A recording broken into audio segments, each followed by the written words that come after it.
आता बातमी आहे बुलढाण्यातून आमदार संजय गायकवाड यांच्या संदर्भात। गायकवाडांच्या अडचणी आता वाढणार असल्याचं दिसतंय, कारण कम्युनिस्ट कार्यकर्ते त्यांच्या विरोधात रस्त्यावर उतरले। शिवीगाळ प्रकरणामध्ये दखलपात्र गुन्ह्याची नोंद न झाल्यामुळे कार्यकर्त्यांनी संताप व्यक्त केला। आमदारांविरोधात जोरदार घोषणाबाजी करत त्यांनी परिसर दणाणून सोडला। पोलिसांनी गुन्हा दाखल करावा या मागणीसाठी कम्युनिस्ट पक्ष आता आक्रमक पवित्र्यात दिसताय। दरम्यान प्रशांत तांबे यांना चिखली इथं पोलिसांनी थांबवलं असून डिटेन केलं असल्याची माहिती पोलिसांनी दिली। या संदर्भात आढावा घेतला आमचे प्रतिनिधी संजय जाधव यांनी। पाहूया।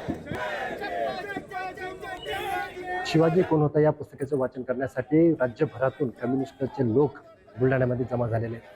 प्रशांत तांबे सुद्धा इथे येणार होते, पण त्यांना चिखली येथे डिटेन करण्यात आले, पोलिसांनी ताब्यात घेतलं आहे। पण पाहू शकतो आपण की इथे हे कम्युनिस्ट जे लोक आहेत सगळे इथे पूर्ण राज्यभरातून आलेले, घोषणाबाजी वगैरे झालेली आहे मोठ्या प्रमाणामध्ये।